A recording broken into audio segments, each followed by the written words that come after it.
Good afternoon. Welcome to the second session of ODOT's Traffic Academy Intelligent Transportation Systems webinar course series. This is Victoria Beal at the Ohio LTAP Center, and I have a couple housekeeping items for you, and then I'm going to turn things over to Charlie Fisher. First off, I want to make sure everyone knows where the question box is, or remembers from our earlier session this week. So if you could please find it and just drop me a hi or hello in there, I'd appreciate it. The next thing I wanted to mention is that we do have the handouts available again in the handout pod, and the webinar presentation and the reference packet are the same as the last time. So if you've downloaded those previously, you don't need to download them again. Also, we left the announcements about the RCUT webinar that's going to be provided through Federal Highway by Mark Doctor in there, and also the webinar announcement for the TIMS system overview. If you haven't done that webinar before, I encourage you to definitely take a look. It does a really nice job. It's a live demo, and Catherine does a great job of going through and explaining the TIMS system step by step. Last but not least, in the handout section, I wanted to mention that I've uploaded an announcement for our new UAS awareness course that we just launched yesterday through LTAP. It's a 1-hour overview from the perspective of a transportation professional on how UAS can be used in transportation and just all the bits and pieces that go into it. So if you're interested in drones, unmanned aircraft systems, I encourage you to download those instructions and take a look at that course. You do get credit for completing it, so it can count towards your CPDs. With that, I see quite a few people have responded in the question box. Thank you. We'll be monitoring the questions throughout the webinar, and I'm going to turn things over to Charlie. All right, well, thank you, Victoria. Once again, thanks to everybody for joining again for the second session here. I just wanted to follow up, and we have on the screen there, we had a question at the end of the end of session 1 about do we have warrants or that type of thing to warrant the installation of certain ITS devices. And I just wanted to show that our Office of Traffic Management, along with their TISMO program, is developing a benefit cost tool. So this will be a guide that will be available in the future. This is just a summary, the first tab summary, but it'll give you a sense of a typical cost of each ITS device and what kind of benefits you could expect. And then as it drills down per tab, it'll give you more benefits in terms of specific safety benefits or operational benefits. But just wanted to share this to expand on the answer we gave in the first session. And once again, thanks again for calling in. We had a lot of good feedback and dialogue in the chat box, so encourage you to continue asking your questions and have a good interactive session here. So with that, I will turn it over to Kevin, and thanks again.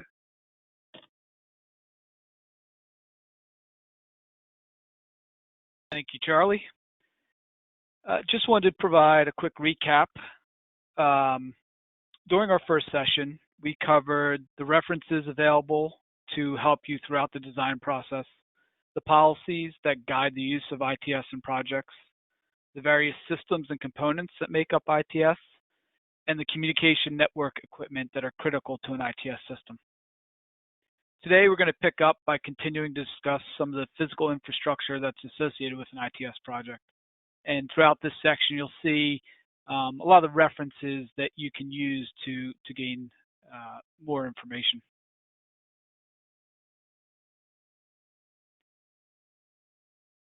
So the cable and wire that's used on ITS projects are very similar to the cable and wire that are used on traffic signal projects. There are 2 areas on the construction and material specifications for general requirements on cable and wire. The first section, 623.23, gives information on the installation requirements of the cables and wire. This includes where cables and wire can be spliced, how loop detector wires should be installed, and where each type of cable is applicable. In Table 732.19-1, they provide the requirements of the cable and wire. It includes the type of wire or cable, the required number of conductors, the wire gauge, what specifications to follow or type to use, and the conductor type. All cable and wire is to be rated at 600 volts, and every 6 feet, the jacket needs to be indelibly marked with the cable size, type, and the organization specifying the type and manufacturer's name. Signal cable is the electrical connections between the signal heads and the controller cabinet at the intersection. These cables are typically 3, 5, or 7 conductors. The loop leading cable is for the detector loops. It's spliced to the loop wire and connects to the detector unit in the controller cabinet. These are typically shielded twisted pair cables. The power cable is the connection between the service drop and the controller cabinet. The wire gauge for these needs to be sized appropriately for each location, and we're going to discuss that later.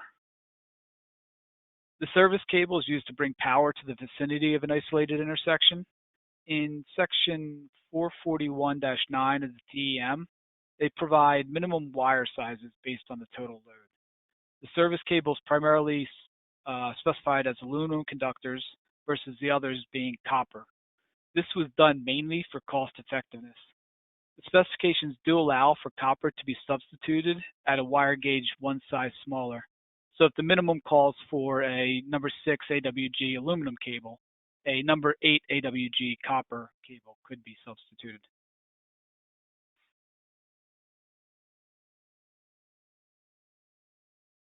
So in signals, interconnect cable is used as the interconnections between intersections of a system of signals. So it goes from one signal to the next. Cat 5e or Cat 6 cable is used a lot between the controllers in the cabinet and the devices. However, there is a limitation on the distance it can be used. For anything over 328 feet, fiber should be used instead of the Cat 5 or Cat 6 cable.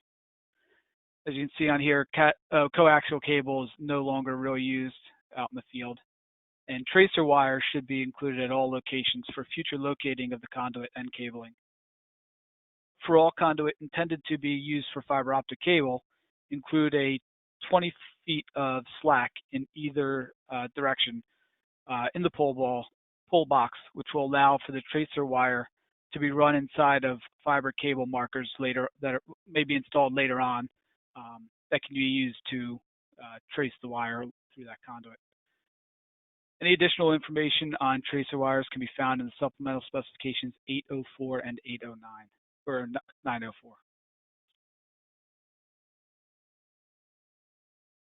Now, all the cabling needs to be installed within conduit. The conduit material shall comply with the NEC code. Additionally, the conduits must be furnished in accordance with the department's QPL. If the conduit is exposed, it needs to be RMC. Underground conduit can be PVC or HDPE. If the conduit is within 6 feet of guardrail, it needs to be concrete encased.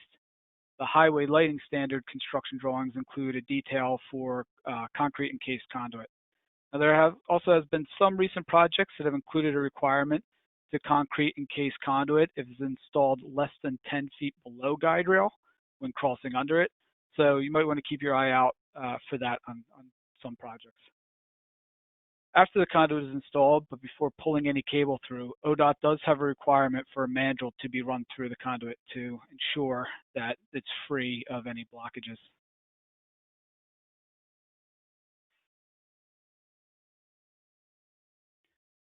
Now, all the conduit needs to go in trenches. So these are the appropriate reference sections for each type of trench. The trenching specifications do allow for a plow to be used to install the conduit with approval from ODOT.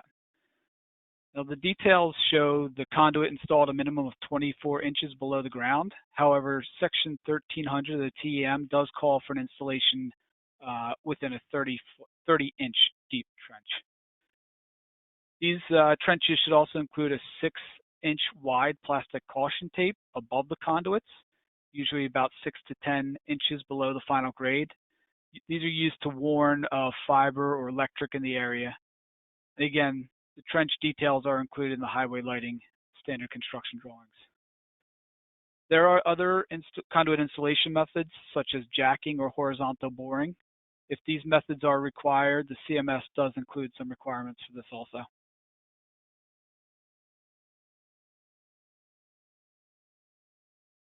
So here's a photo of a junction or a pull box.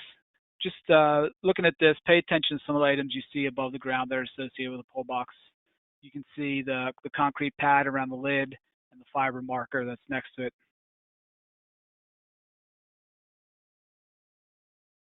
So ODOT utilizes round pull boxes with the 32-inch, the most typical that's used. Sometimes larger pull boxes are used, but due to the bending radius of fiber, 24-inch pull boxes cannot be used. Fiber can only bend so much before it breaks, and the bending radius within those smaller pull boxes makes it difficult to install it. A 5-foot by 5-foot concrete pad, which we saw in the previous picture around the pull box, is desired to reduce impacts to lids by mowers. That way the mowers don't have to run right over and next to the pull box. For fiber pull box spacing, always check with the Office of Traffic Operations to confirm the spacing you're going to use. There's a couple typical spacing that are shown on this slide.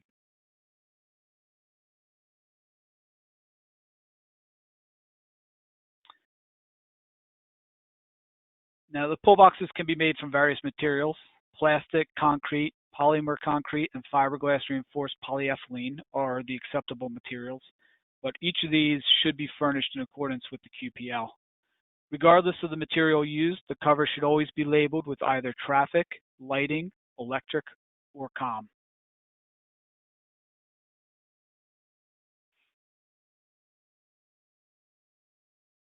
Now, all of these devices need power too. There are details in the traffic control standard construction drawings to show a power service location. Each service will require a meter and disconnect to shut down the power. Power service can be pole mounted or ground mounted. However, ODOT does prefer a pole mounted service. You can see an example of that in the picture on the right. When mounting the meter and disconnect switch, arrange them to minimize exposure to the street side. You won't want them with their backs to the street if possible. Since power services are unique, they should be as per plan. An as per plan item are basically based off standard pay items, but they may need a requirement defined by the standard drawings, construction or material specifications, or supplemental specifications to be modified. So each of these should be as per plan.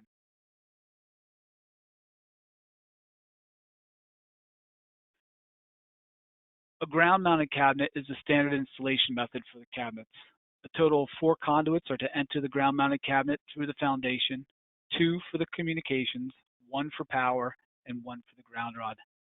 The cabinet requires a work pad around it for the maintainer to stand on when working in the cabinet. And for ground-mounted cabinets at a CCTV camera, the work pad for the camera and the cabinet are incorporated in one large work pad, and there are details for that in the standard construction drawings.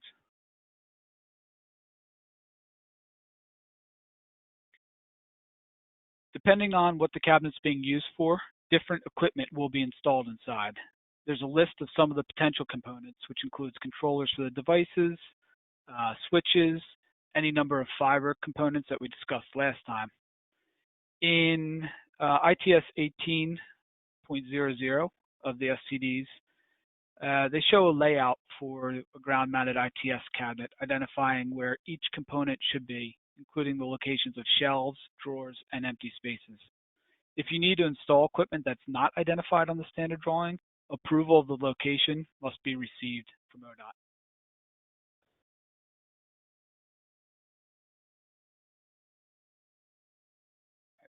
Ramp meter cabinets are similar. They use a Type 334 cabinet, which are on the traffic approved products list. A total of 4 conduits, again, are enter into the ramp meter cabinet through the foundation, and a work pad is required. So in addition to the components listed here that will be installed within a ramp meter cabinet, surge protection and a Model 208 conflict unit should be included.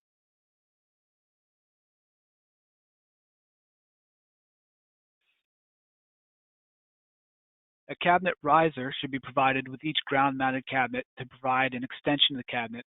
Unless it is a NEMA size 7 cabinet, then it does not need the cabinet riser. The riser will be bolted to the foundation, and the cabinet is then bolted to the riser. The size and shape of the riser needs to be compatible and match the cabinet. Any joints between the riser and the foundation and the riser and the cabinet need to be sealed with a clear silicone caulk.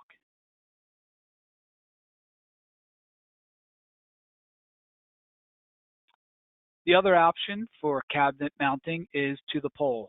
This is good for certain applications. However, you must get the Office of Transportation Operations permission to use a pole-mounted cabinet. For pole-mounted cabinets, a total of 2 conduits enter the cabinet through the foundation, one for the communications and one for power. Both the traffic control and the ITS standard construction drawings include details for pole-mounted cabinets that can both be referenced.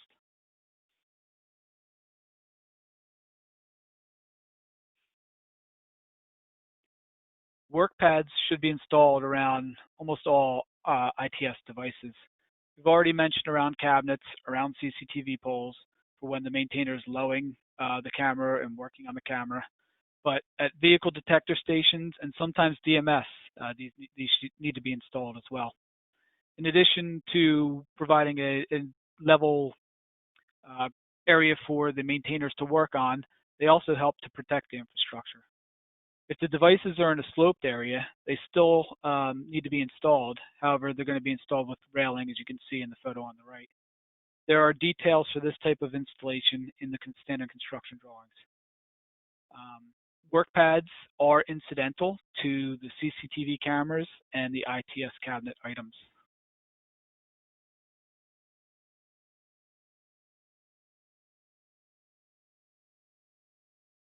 DMS can be mounted on various different types of structures as well. Pedestal mount is the preferred support. An example is shown in the photo on the left of a pedestal mount. Other options are cantilever, truss, and beams, but those can only be used for front access signs. If a custom design is required, like the smart lane structures, AASHTO standards need to be followed in the design process of those.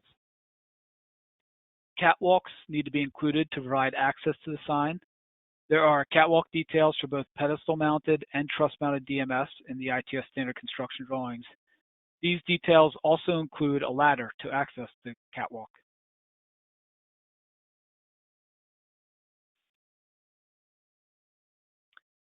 The components that are required at each DMS can be found in the new Supplemental Specification 909. There are several DMS signs included on the TAP.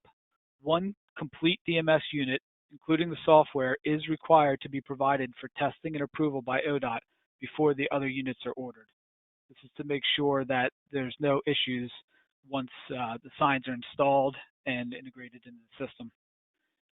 Any network equipment that is installed within the cabinet are separate pay items from the DMS, and all communications shall be NTCIP compatible.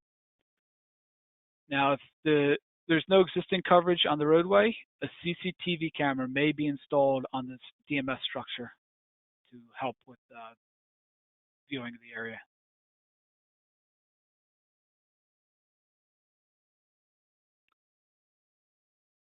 Communications to the DMS can use any of the medium that we previously talked about, and power should be 120/240 single phase. Certain sites may require higher voltage to get to the site, but before it enters the cabinet, it should be stepped down to 120/240. In regards to testing and commissioning, the DMS vendor should provide proof of NTCIP compliance with their documentation to ODOT for approval. The use of a traceability matrix, which we discussed as part of the systems engineering analysis, the acceptance period, and testing requirements are all located in the Supplemental Specification 909 that will be released next month. An important note, the DMS must be commissioned on site by the manufacturer with the contractor also in attendance. After the DMS has been constructed with power brought to it, the vendor will come to the site to run through the appropriate site tests and ensure everything is operating as intended. Later, testing will be done from the TMC to the DMS to ensure the network is operating appropriately.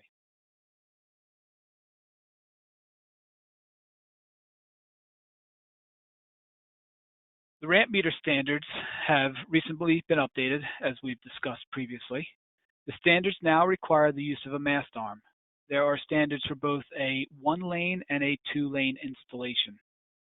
The preferred location for the radar detector, which is the standard detection type, is on the mast arms. The detection type that focuses on the main line. There will be an option for a standalone radar detection installation if the configuration of the ramp does not allow for the mast arm mounting to adequately view the main line. There are also several loops included in detail. Q loops are used toward the end of the ramp to ensure backups to the arterial do not occur. Detection loops are used to identify a vehicle waiting for the ramp meter, and passage loops are used to identify when the vehicle has begun entering the main line.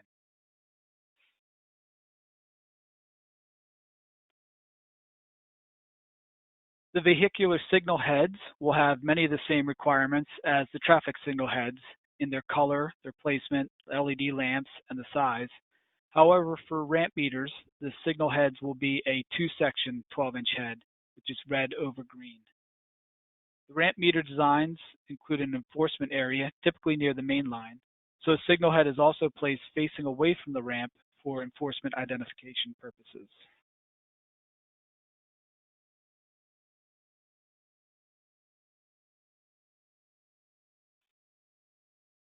The mast arm design shall follow the new standards in the ITS construction standard drawings, as well as the signal design reference packet.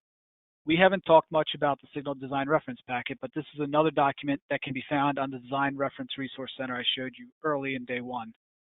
The SDRP will help to lay out the location of the signal, length, and height of the mast arm. Both the ramp meter cabinet and the controller must be listed on the tab.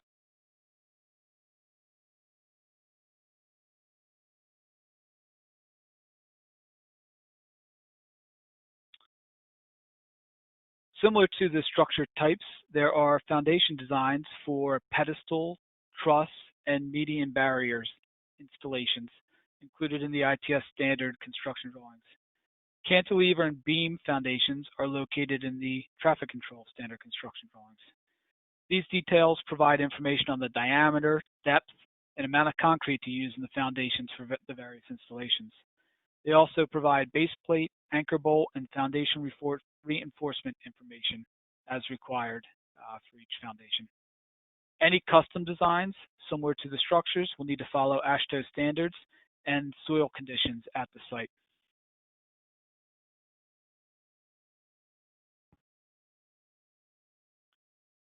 For camera pole installations, I mentioned on day one that concrete poles are the standard. These poles are embedded in the ground and require a setting foam backfill to be installed around the pole.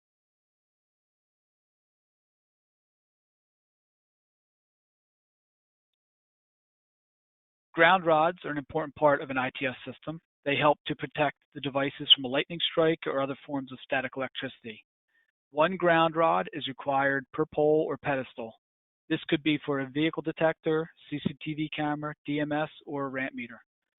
A ground rod is also required at every ground-mounted cabinet. Ground rods are stainless steel and a minimum of 3/4 of an inch in diameter and 10 feet long. Ground wire should be exothermically welded to the ground rod and should be number 4 AWG cable. The material, all of this material, should be furnished according to the QPL.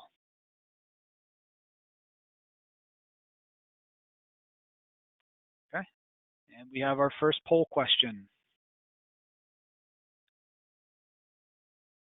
Okay, let me get that open here for you.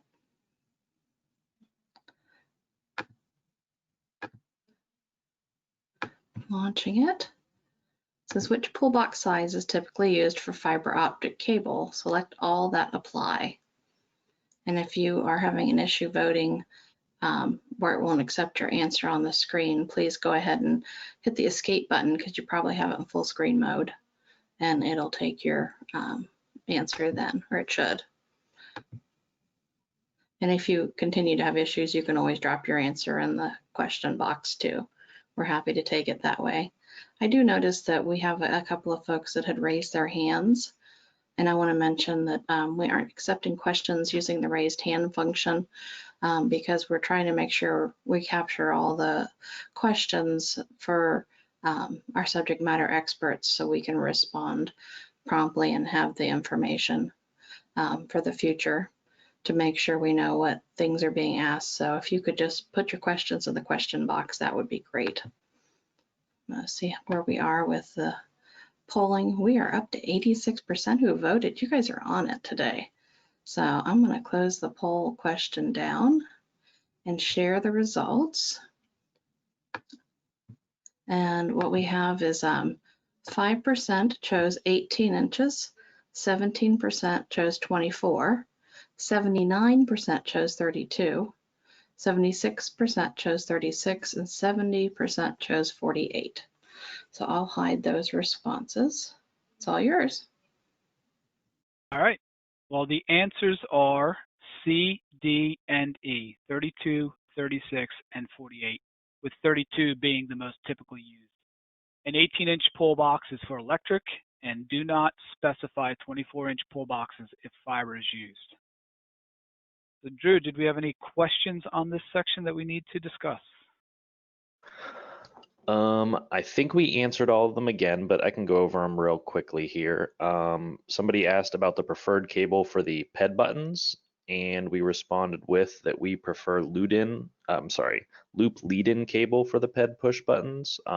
If another agency would want to use 2C, that is also fine.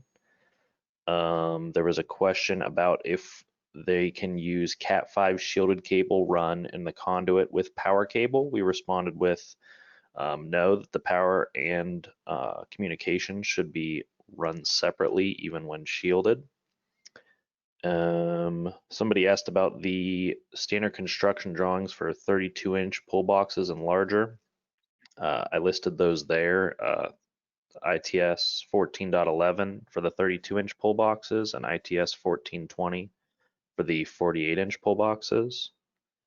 And then the final question we had was, for a CCTV camera, can the needed devices be placed in a nearby signal cabinet, or should it have its own cabinet? The response I gave was we would prefer a separate cabinet for the spacing and ease of access for technicians. However, there are some instances where the signals and CCTV do share a cabinet, especially if that CCTV would be at a signals intersection. But that was all the questions we had. Great, thank you.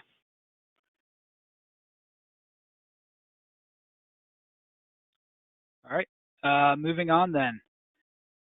With ITS being deployed more prevalently, there are many requirements for keeping the existing ITS operational and reducing impacts to the systems.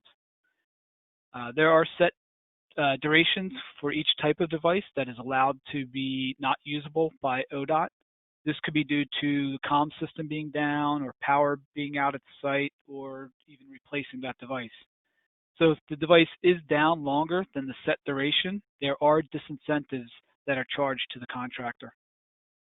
Downtimes and disincentives are provided for DMS, CCTV cameras, highway advisory radio, vehicle detection systems, highway advisory radio flashing beacon systems, which are the static signs that tell you a message is being broadcast, queue warning stations, and fiber optic cable. The contractor is required to notify the Office of Traffic Operations a minimum of 7 working days prior to any outages via the email address listed on this sheet.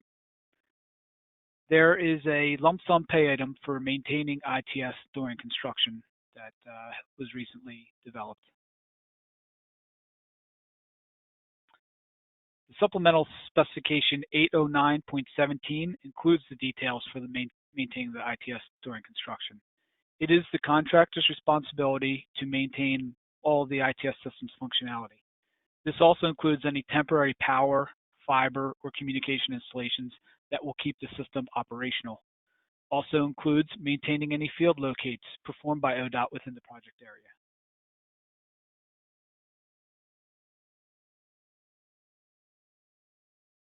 ODOT is not in the Ohio Utilities Protection Service System, but is working on getting listed. Therefore, any locate requests need to be sent to the Office of Traffic Operations. Again, that email is at the bottom of the slide. ODOT will only locate their infrastructure one time. Then the contractor is responsible for maintaining the mark out or identifying any future mark outs throughout the construction. ODOT's found that the contractor will request a locate, not need it for a month. So by the time they need it, the markings have disappeared and will call ODOT to come back out. To eliminate this, the requirement is being put on the contractor to maintain the locate once ODOT does it one time.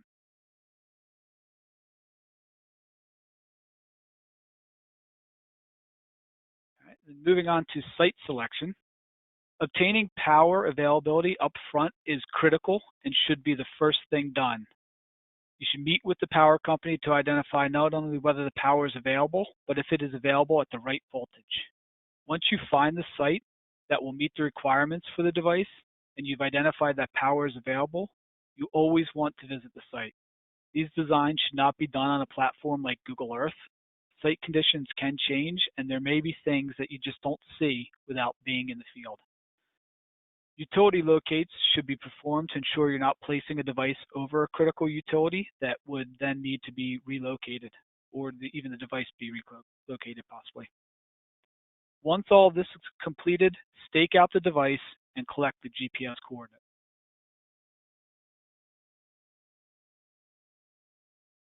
Now, there are several factors that should be taken into consideration when selecting a DMS site. First, the DMS should be installed prior to major interchanges or known congestion points. The DMS should be located at points in the roadway that allow for motorists to view the sign at the greatest distance away. Most DMS have a viewing distance of approximately 1,100 feet, so DMS should be located in an area that provides a straight roadway for that distance. DMS cabinets should be located on relatively flat ground for ease of work, and work pad installation and site maintenance in general. If site conditions present a condition where flat ground is not accessible, a sloped work pad should be installed. And as I mentioned, details on that can be obtained from the standard construction drawings. The DMS should be located in areas that provide adequate access for ITS maintenance operations.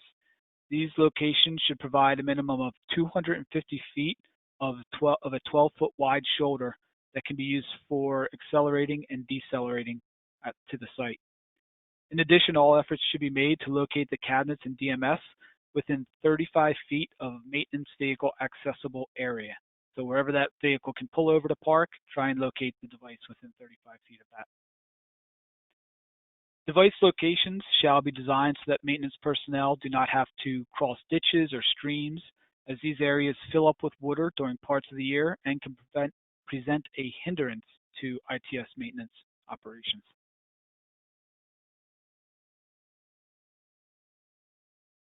Other considerations, access to power, as we've discussed, is important, and project delays are typically due to power companies and their schedules. If using a cell modem, check the signal strength at the location to ensure there's a strong enough signal to communicate back to the TMC. Similar to power, if a leased line is used, you need to check the availability and ensure there's a path for accessing the device location. You should scope the proposed power and comm locations and methods as early as possible in the project to avoid any delays. The proposed locations with the above information should be presented to ODOT Office of Traffic Operations for approval prior to beginning any plan development work.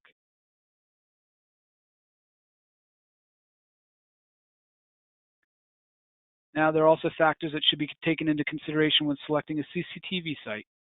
First, the spacing of the cameras. These are typically placed 1 to 2 miles apart to provide full coverage of the roadway.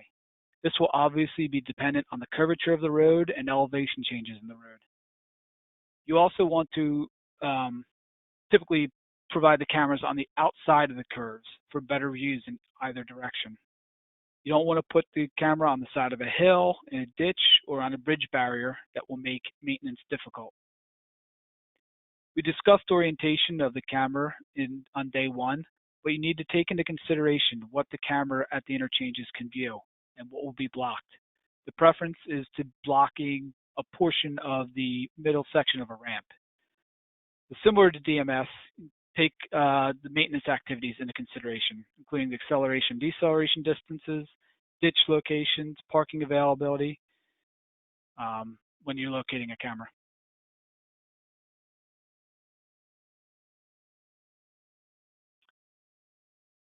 Ramp meters need to take into account the roadway geometrics. The location of the signal and stop line will have an effect on both the acceleration length and the storage capacity. So these will both need to be taken into consideration and are part of the new warrants that were released. If the ramp provides inadequate storage or acceleration length, changes may be considered, like moving from a 1-lane to a 2-lane ramp with wider pavement widths. Alternately, reduced storage could be provided with sensors to prevent spillback into cross streets. The ramp meter guidelines also call for law enforcement pads. These are typically, as I mentioned, closer to the main line, so construction of those may be included in the project. All ramp meter locations should be visible through CCTV cameras and be able to be monitored, what's occurring on the ramps, congestion on the main line, whenever the ramp meter is operational.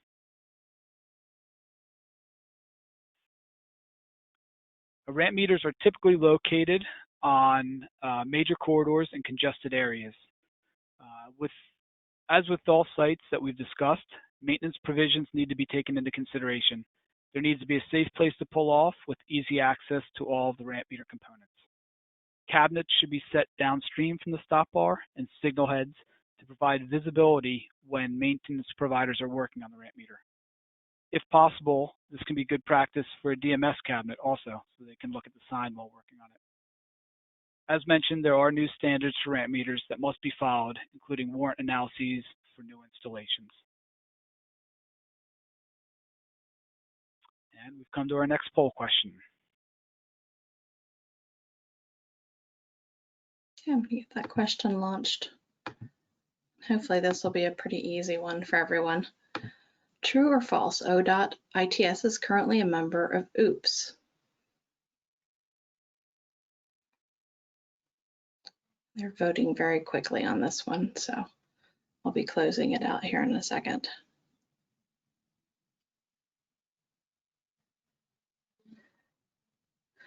All right, we're up over 80% who voted, so I'm going to show the results. We have 17% that said true and 83% that said false. So Kevin, one of those two percentages is going to need to listen to the answer you give here. All right, well, the answer is B, false. So the majority did get it right. An OOPS notification note must be included in the plans when there is an existing ITS present in the project.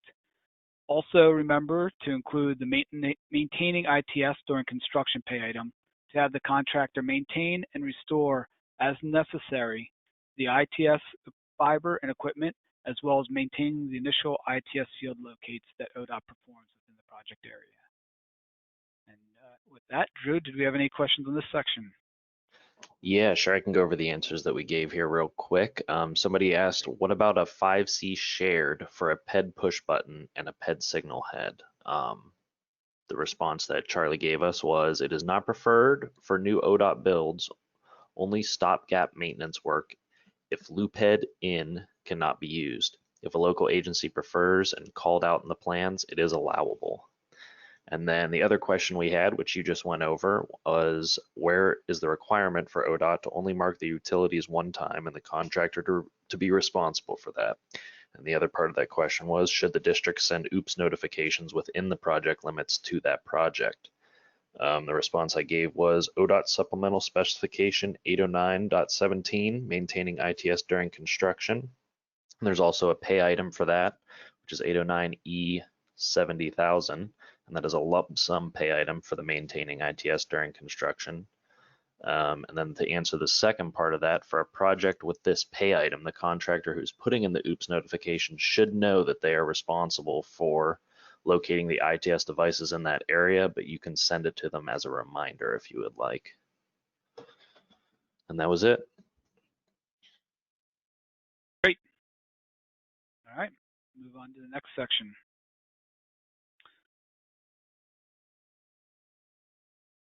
Design plan components. The Volume 3 of the Location and Design Manual includes the plan preparation requirements and the plan components.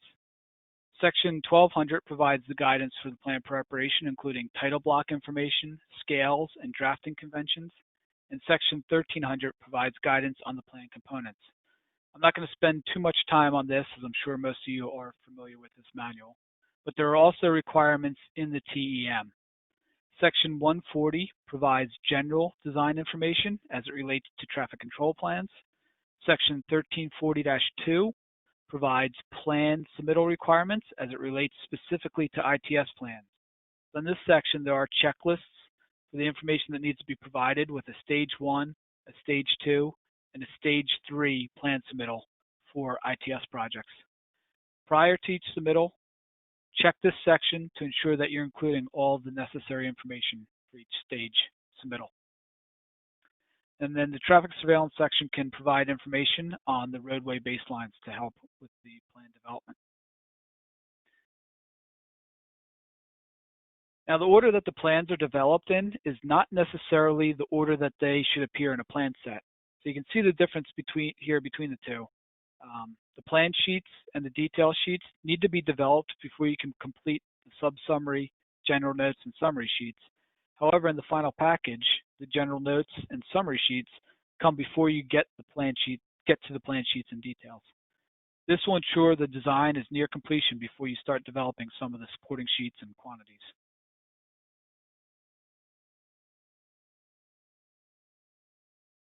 The title sheet needs to include all of this information shown here. Section 1300 in Volume 3 of the L&D Manual provides additional information on what needs to be included, how to list the projects on more than one route or district-wide projects, and what design designations need to be listed.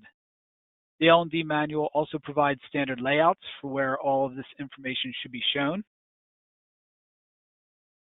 which you have an example of here. So you can see in the upper left-hand corner is the location map. The project description is in the upper right-hand corner. The name of the project is in the center of the sheet toward the top with the index of sheets underneath it. The design designations are along the left-hand side under the location map. A list of standard construction drawings, supplemental specifications are listed in a table in the bottom center, and the specification that governs the project are listed on the right-hand side. So this is the general layout. Other information can be added as needed per the L&D manuals. The general notes contain those plan notes required to clarify construction items that are not satisfactorily covered by the specifications or plan details. They can also be used to modify the standard construction drawings. All pay items that are as per plan are detailed here. Any deviations or addition to standard specs you need to develop as an as per plan item and a note that describes what has changed. Sometimes these are supported with a special detail. For an ITS project, the general notes could encompass the entire project, but on bigger projects where ITS could just be a small part of maybe a larger interchange or roadway reconstruction project, the traffic control general notes would be on their own separate sheet from the other component general notes.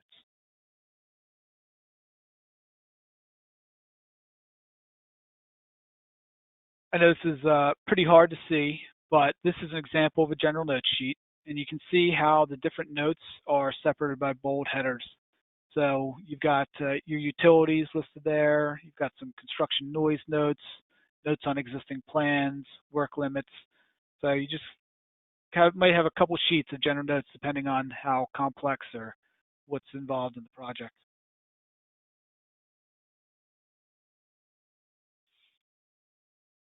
This is a list of the information that should be included on each plan set. The plan sheets show the locations of the device and cabinet. They should show how power and communication are run to these locations and where pull boxes are located. Each item should have a call out with the quantity and what the item is. If there's a fiber backbone in the project, there may be sheets that are just showing the conduit, fiber, and pull boxes in the locations where there's no devices between them. When you have long fiber runs, the plan should include underground utility crossings and their approximate depth to determine if the fiber conduit can be installed above or below the existing utility. Occasionally, some roadway reconstruction or restriping is required as part of an ITS project. This could be for, as we've kind of talked about, an enforcement area for a ramp meter system or the installation of a stop bar. In these cases, any roadway design or new pavement markings should be included in the plan sets also. So here's two examples of how these plans will look.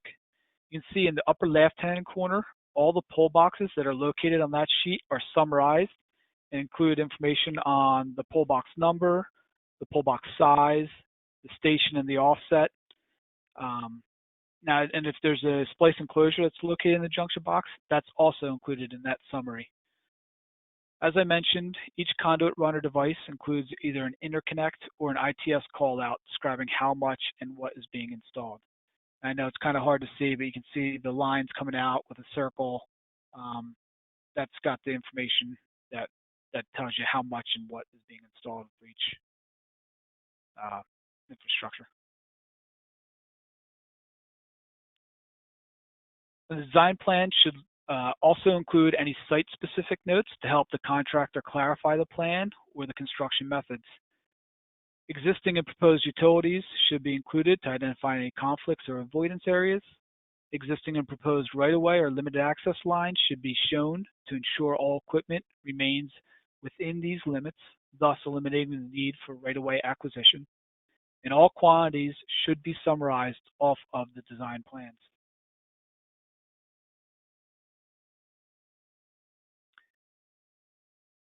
Here's an example of a detail that needs to be included in the project. As we've discussed, ODOT has many ITS standard construction drawings, but occasionally a project will require a modified or new detail. If that's the case, the detail should be developed on a project-by-project basis and included in the plan set.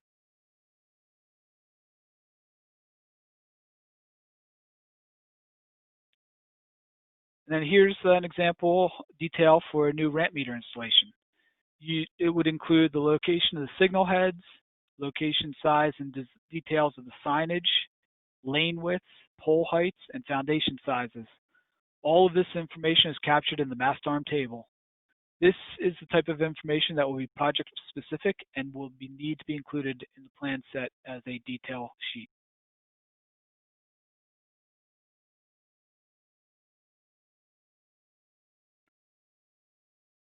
An important part of an ITS plan set when using fiber are the fiber details. There are several plans that make up the fiber details. As you drill down, they continue to give you more information on the fiber installation. The first plan is the fiber routing plan. This plan shows a general overview of the route that the fiber is taking, the fiber counts along the project, where the splice enclosures are located, and the device locations. So these can be developed by using Visio. You see on here the existing fibers, the proposed fibers in different colors and line styles. So that's something that would be developed by the designer.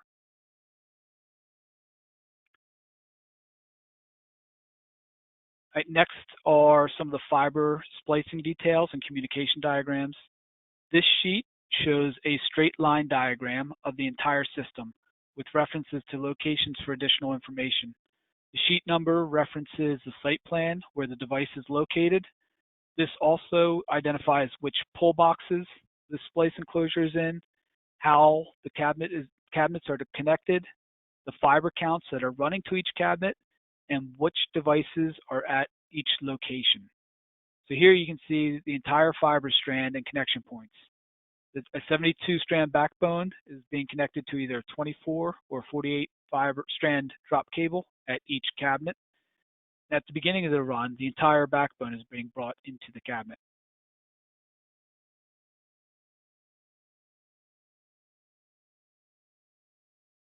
Next is a splice enclosure detail. On the last detail, we saw that the backbone was 72 strands and the drop cables were either 24 or 48. Now you're starting to look at the bundles within the entire backbone or drop cable.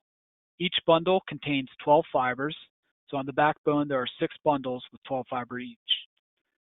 The detail is showing which bundles on the backbone are connected to the bundles on the drop cable to the cabinet. So coming from the west, the backbone blue bundle fibers are being spliced to the drop cable green bundle fibers.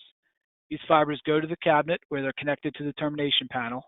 The fibers are connected to other network equipment, then back to the termination panel where they're connected to the drop cable blue bundle fibers, which are then spliced back to the backbone on the blue bundle fibers heading east.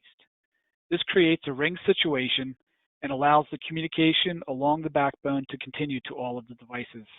You can see a similar situation is occurring with the orange backbone bundle fibers connecting to the brown and orange drop cable fibers.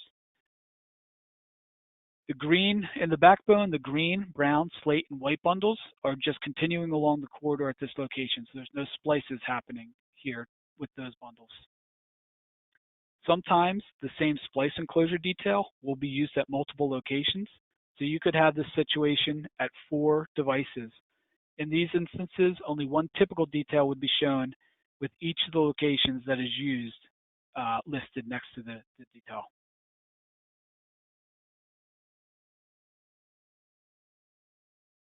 Finally, we have the termination detail sheet.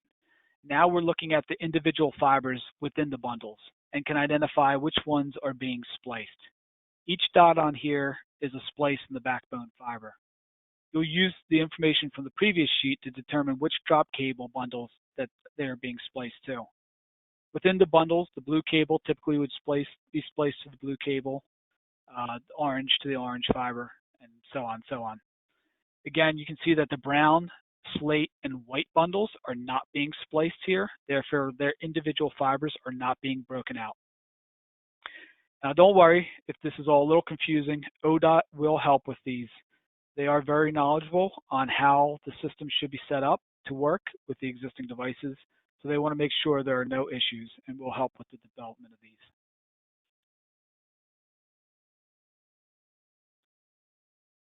All right, the next plan is the ITF SubSummary. This plan is in tabular format. The construction material specifications includes information on the methods and basis of payment. The method of measurement identifies how the equipment is measured and what items are included. For example, an IP dome CCTV camera will also include the costs for equipment, local camera control unit, labor, and miscellaneous materials. The basis of payment gives the units and the item description. Pay item information should come from ODOT's item master list. This is a list of all the work items that are used by ODOT and is regularly updated. Again, all quantities should be summarized based off the design plan sheets. So here's an example of a sub-summary sheet.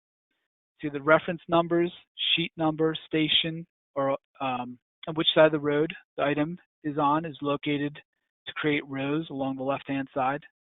The item number, item description, and unit create the columns along the top. And if there's any items at that location on the sub-summary, a quantity is shown where they meet.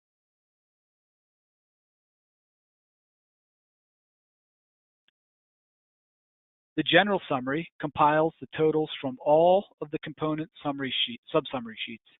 If there is a participation split on the project, the items should be separated by which entity is paying for them.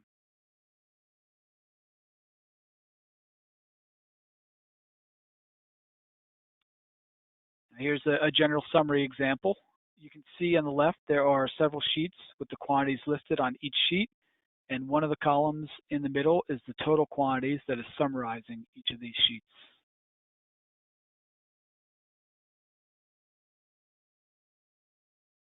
All right, and we have another poll question. Okay, I'm putting it up right now. Which of the following is important to do before you lay out device locations? A, investigate and coordinate power availability. B, have the utilities located. C, perform a site visit. D, stake out proposed device locations and collect their, and it ran off the page there, sorry about that. And then E, all of the above. So it looks like folks are voting quickly. And a D was collect their coordinates. Thank you. It wasn't just collect their, like a bird call there from what I put on there. All right, we're up over 80%. Yeah, we have limitations on characters, and I usually catch those things. Overwhelmingly, they chose E, 98%. So I'll hide those results. It's all yours. And overwhelmingly, they are correct. So each of these should be completed before laying out the ITS devices. Drew, any questions on this section? Yeah, we had a couple come in.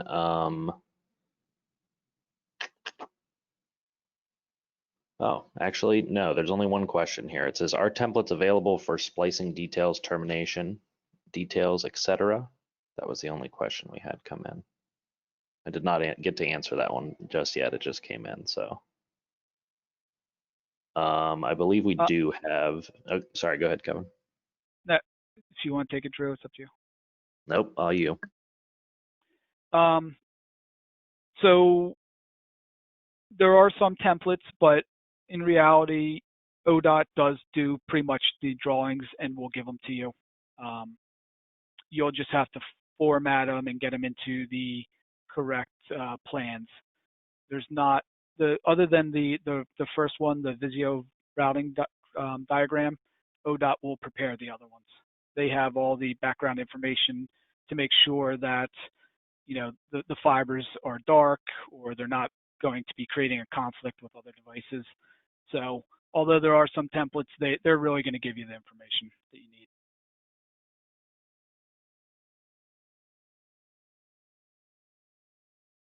Okay. I think this is where we're going to stop for today. We've got the next section is on calculations, and I don't want to rush through that section. So I think by stopping here today, we'll probably have about another hour next Tuesday to finish up. So this is, unless I hear any strong objections, I'll probably wrap up here for today. Okay, just as a quick follow-up to let everybody know, since you did sign up for all of the sessions as a coordinated set, I'm not going to cancel next Thursday until after we get through next Tuesday, because I want to make sure that it doesn't, you know, cancel out the Tuesday session as well. So hopefully we'll get through everything next Tuesday and we won't need next Thursday, and that'll be a great bonus. So if you have any additional questions, please feel free to send those in and we'll make sure that they get to the appropriate office at ODOT, Charlie's section, his office, and over to the presenter. And is there anything else that anyone who's on the panel would like to add? Nope, I think that's it. Okay. Well, everybody have a great rest of your afternoon. Enjoy the extra half an hour bonus, and we will talk to you on Tuesday. Thanks.